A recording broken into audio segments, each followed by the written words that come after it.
Why in the world does the music industry promote talentless hacks? I mean, what's in it for them? A lot of them don't really make any money. So I wrote an article on my blog titled Illuminati Music Industry Secrets Reveal Why the Mainstream Side that Promotes These Artists Exposed. And I wrote the article basically in 2014. Now it's May 2nd of 2015, so this article is has to be a good year or so old. And the thing is, I really should have been put it out there, but I've just been so incredibly busy. And I wanted to make sure that I was really ready to speak about this information because of the fact that it's something that really bothers me when I hear music on the radio or I see a music video on the television, etc. Even the music that's on the internet, because at this point, everything that's going on is even affecting the people who are unsigned. And you might say, well, how the hell does the music industry, where it has millions of dollars behind it, affect people who are not even signed, that are independent or so-called underground artists?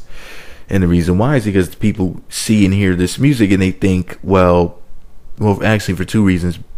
On one side, it's the whole monkey see, monkey do thing. People are just doing what they're exposed to.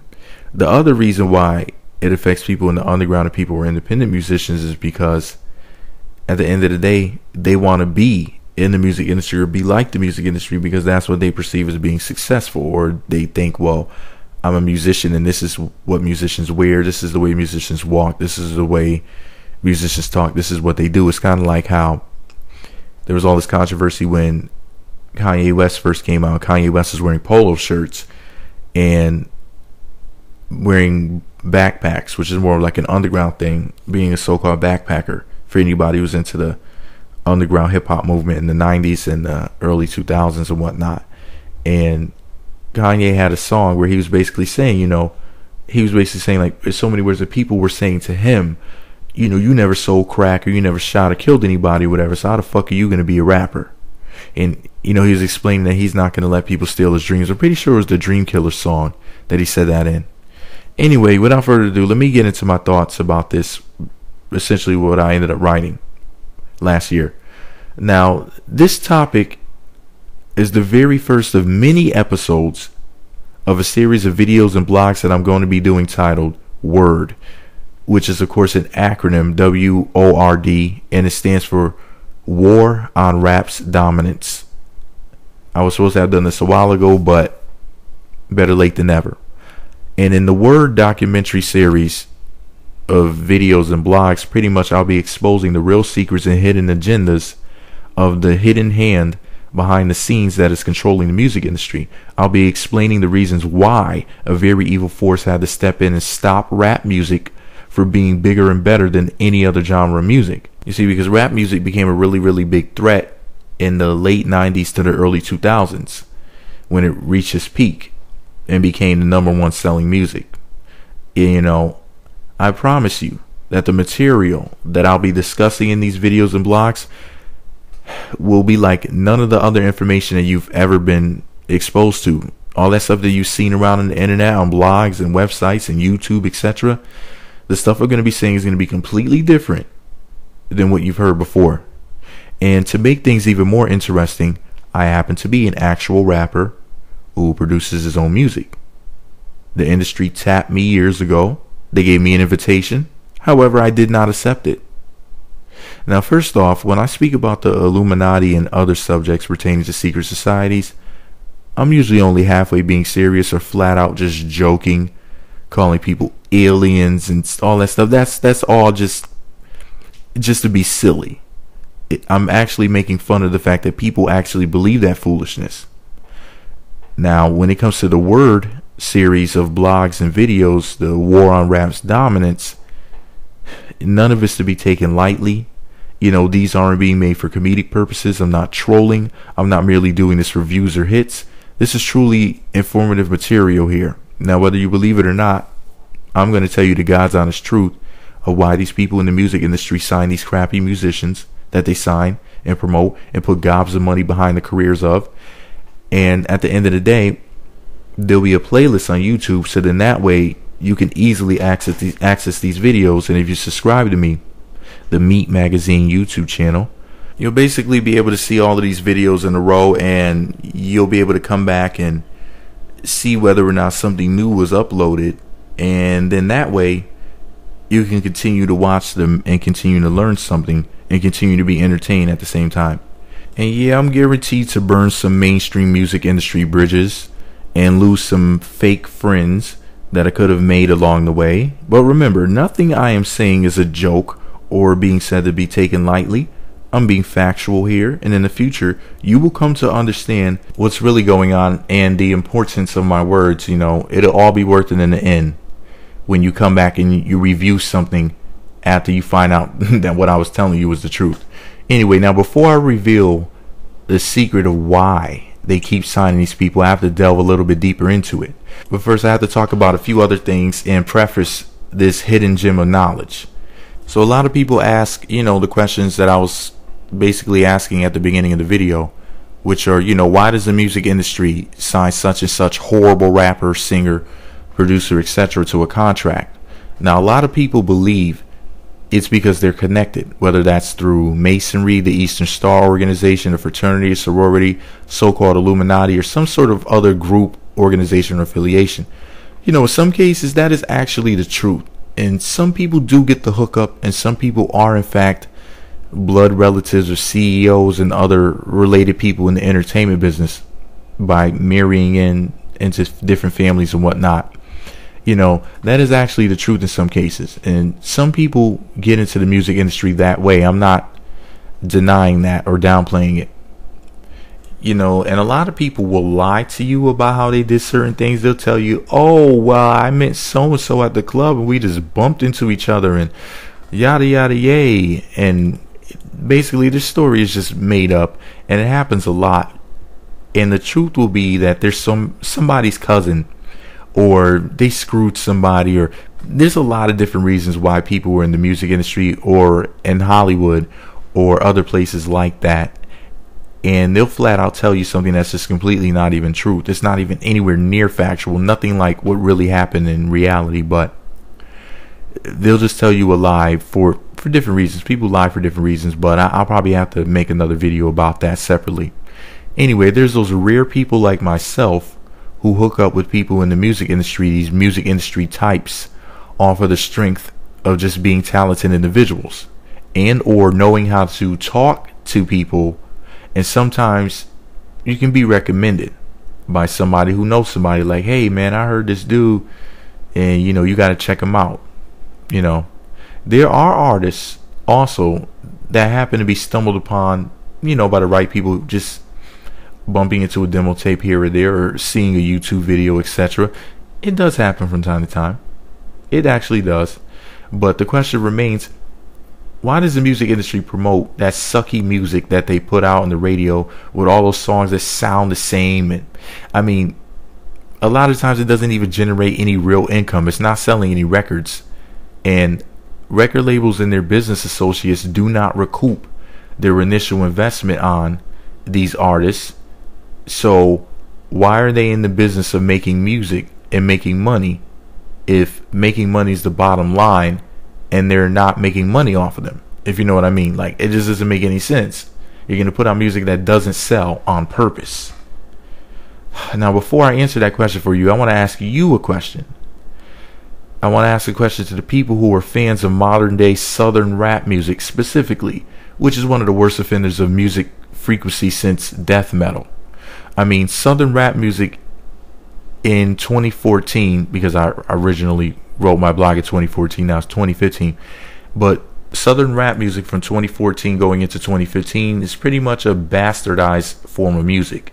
I mean, think about it. They have horrible voices, annoying accents, diminutive vocabularies. You can barely understand what they're saying, including in interviews, not even just when they rap. And when they sing or rap, the lyrics are just extremely repetitive, and they perform to these horribly produced homemade beats that sound nearly identical, as if they were made on an assembly line. In my opinion, it's fast food for thought. No good for you music. Technically music, but essentially an extremely low grade form of it. A stripped down version of music with the good stuff extracted and the filth and the froth is left for your consumption. So how or why does a mediocre, funky dreadlock wearing, slow talking, slow walking, lean sipping, modern day slave pants sagging weirdo get $1 million, or sometimes maybe less, maybe $500,000 in the form of a record deal? I mean, how does this work out? I keep hearing people say that the reason why is because this buffoon sells, quote, millions of records. I mean, if some loser who speaks like he can barely read sits up there and gets all of this money, so much money he can, quote, make it rain or toss it in the air, I'm talking enough money to purchase a home that he'll spend in a single night. He'll just carelessly throw it at an exotic dancer at the strip club in one night. People see this and the conclusion is, well, he must be selling the records to pay for his lifestyle. Which makes sense for a person to think that way. I mean, how else is he going to live the lifestyle he's living? But to answer your question of whether or not the person is selling this high amount of records in order to live the lifestyle that they're living, the answer is, of course, no. Now, looking at things from the outside, it is more than believable and conceivable that Little Big Boy or Shorty Dreadlocks or Young Streets or whatever the next cornball wannabe rapper's name is must be selling gobs and gobs of records. I mean, why else would the music industry sign this fool? I mean, what is the incentive? I mean, just look at people's first week record sales. If a person is selling, let's say like Future, for example, I didn't want to mention names, but let's say Future. Now, Future sold 40,000 copies his first week, which he did on one of his albums. Then, how the hell does he still have a record deal? It doesn't make any sense, right? I mean, in comparison, Drake sold like 500,000 in his first week. Actually, I think he sold 500,000 plus on all 3 or 4 of his albums, whatever it is now. And you may be saying to yourself, like, wow, that's more than 10 times the records that this other guy sold. And the answer is yes. So if you turn on the radio, why would you hear Future playing more than Drake? That's something you got to ask yourself here. I mean, we can't say it's because of talent, because obviously Drake is talented. Even though he's not the greatest rapper in the world, he's still actually talented, and Future isn't. And you got to ask yourself this. Now, why would Future say what he said when him and Drake were supposed to be going on tour with each other? Do you remember? They were going on tour. Drake ended up kicking him off at some point, but then ended up letting him back on. What did Future say to get himself kicked off a tour? He basically said in so many words that his songs connect with people and Drake's songs don't.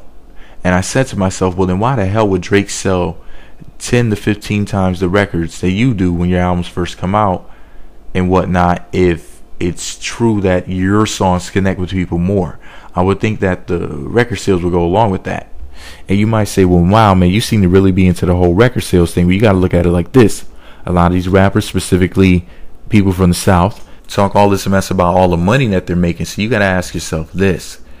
If somebody's talking all this big boy stuff about having all this money, if they're not like somebody like a Jay-Z or a Diddy or a 50 Cent or somebody else who's just really, really rich like a Kanye West, if they don't have $100, $200, $500 million, where are they getting the money to rap about, and how are they getting it? I mean, these are questions you got to ask yourself. And a lot of people, this stuff will just go over their heads, but you got to really, really think about it. You're not selling the records. Where in the world is the money freaking coming from? They rap about it enough. I mean, everybody can't be lying. Everybody can't be just rapping. Somebody out of this bunch has to actually be telling the truth. Somebody has to be really, really getting that money that they're talking about. So, if you pay attention, okay, so here's the kicker. You ever notice something about a lot of these rappers, especially these very comfortable Southern rappers? You ever notice how they have nothing to offer musically and they're proud of it? They say that having talent doesn't matter, and they talk about money all day long. They will tell you that they don't care about anything but money, but in reality, they're looking for popularity or fame as well as recognition, because a lot of them are not really cashing out like they claim to be. You know, don't get me wrong. like I said, somebody's making money, but everybody can't be making money because where are the sales to prove it? Where are they getting the money from? Now, I remember Master P's younger cousin, Silk the Shocker, back in, I guess it was about 1998, did a song with Master P, and the song was titled We Bout Dat. And in Silk the Shocker's verse, he said, quote, N-words want to be more famous than rich. Now, that was my favorite line from any New Orleans born rapper. You know, and I laughed back then with those words, and I still do now. Not at, but with those words, because what I see about 15 years later is basically the same thing. You know, these clowns bragging about their music being played in the club and on the radio. And yeah, as for the radio thing, of course the music is going to be popular if it's played on the radio, but how do you get played on the radio the way that these people are played? You know, they only play a few songs back to back to back, and it's like as if they don't have any other songs to play. I mean, they have plenty of other songs to play, of course, but you would think that they only had 10 songs to play over a 24-hour period, or 15, or whatever it is. It's the same stuff over and over again.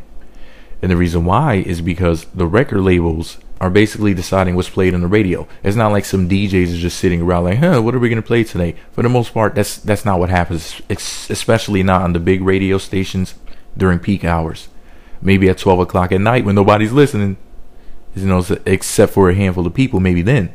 But in general, what they do is the record labels have many monopolies, and they own or are partnered with the radio stations. And if you own both or are partnered with both, then you basically get to control what people are seeing and hearing. And, you know, it goes the same way with TV, even with books. But anyway, now, these people who were putting out this music that's being played on the club and in the radio aren't making classic records. So the music won't be played frequently 20 years from now. So it's not like they'll be getting this big fat royalty check in the future for the filth that they're crapping out right now. So it's like, what's the point of making it? They're not really a lot of the times making money now, and they're not going to make any money for the most part from it from the future. So why are they investing their time in it? Now, forget the fact that these clowns are telling you that they're making so much money. Look at the fact that they don't sell records now. They never will, and they're losing their contracts back to back. Just ask Trinidad James. The music industry shelves people, and they sign people and get rid of them all of the time. They said that Chief Keef was going to be the next big thing, then they shelved him. They didn't shelve him, excuse me. Rather, they put his album out, it flopped, they got rid of him. Just like they got rid of Trinidad James, and of course he got real cocky towards the end of his record label deal at Def Jam. And that's a legendary record label. He was talking about how, hey, you know, the South basically runs New York now, or something really foolish like that. He was really talking out the side of his face. You know, they got rid of him in the snap of a finger. So he basically made a complete fool of himself in the music industry. But I knew he wasn't going to sell, because it's like his music was really that bad to the point where it was like, who in the world would actually pay for that? And, you know, people will say, well, my music is popular and people like it. And it's like, look, man, those people who are listening to that music are not the type of people to buy albums like that. I'm not saying that they'll never ever buy one in their lifetime. Well, let's say they buy one every 2 years. Those people are not the type of people who are going to sit up there and buy album after album, like every 2 weeks buy 2 albums or anything like that. They're just not that type of consumer. They're just a listener. They're a fan, and they're not even a true customer of your music. Anyway, these cats are out here frequently selling less than 100,000 copies in their first week. They flop all of the time, and in their career, as far as singles and everything is concerned, they won't have 10 hit records. And being played in the club does not make your record a hit. Call it a club hit then, because in order for it to be a hit record, it has to be charted. It has to be selling records. I mean, they're not doing any of that. So why would the industry sign a clown and put gobs of money behind this fool, knowing that his or her career will tank? I mean, isn't the music industry ran off of music sales, especially first week sales? I mean, that's the way it used to be, right? Not anymore. If you think that these clowns from these different genres of music are not really musicians, but are actors who were placed into different roles in the industry, well, you're right. They are. But here's why. The reason these people don't even worry, rather don't even have to worry about selling records, is not just because of the 360-degree deals that you may have heard of, where the record label is getting money off of merchandising and shows, etc. These record labels sign these pseudo musicians because they're alcohol salesmen. That's right. They're not just musicians, and yes, they're actors, and yes, it doesn't matter whether or not they sell records because they're there to sell alcohol. They're there to get you into the club and buy alcohol. That's the golden ticket to the cash. And the big secret reason why they don't worry about selling records at all and solely talk about their music playing in the club as proof of their alleged hit records and success. Think about it. Their family won't see any money decades from now from record spins. Their music being played during peak club hours to influence people to buy a woman a drink, and when they turn up they can blame it on the alcohol, is the true purpose of their career in the first place. In fact, many musicians and reality TV stars in the so-called urban entertainment genres and field have their own beverages. Think about it. Seems like everybody has their own liquor or vodka or gin nowadays. That's a reality TV star, rapper, or singer that's in the so-called urban entertainment industry, particularly the rappers and reality TV stars. Now, from the worst of the worst rappers to the raunchiest reality TV stars, if you really think about it. Also, here's something that I got to point out, and I know it's going to offend a lot of people, but I don't really care. You know, a lot of these musicians are actually drug dealers. They're disguised as musicians, and their tour buses are trafficking hubs. Some sell and distribute weapons, and others narcotics around the country. And yeah, law enforcement agencies are sometimes involved. Yeah, they get some kickback, and sometimes they arrest people who don't comply. It's actually that deep. Now, in addition to the alcohol sales, what controlled substance did the government begin to legalize recently? In the future, your CDs are going to come with a little bit of mint. And I don't mean peppermint, but it will be green. They're going to tell you that the green stuff will save the music industry. Mark my words. These fools are wheelers and dealers. It doesn't matter whether they're selling music or they're selling alcohol or they're selling weed. They'll sell whatever it takes to make a profit at the end of the day, as long as they're getting their check. Now, I mean, they'll flat out tell you that. Get into an argument with one of them and say, I'm making money though. That's supposed to trump anything that you could say. It's supposed to be a conversation ender. It's the closer. Now, not very long, as far as this whole reality TV meets weed, meets alcohol, meets music thing, and not very long, the record labels will be merging with television networks, and they will be merging with YouTube or other video site networks. And it's going to be all one big thing.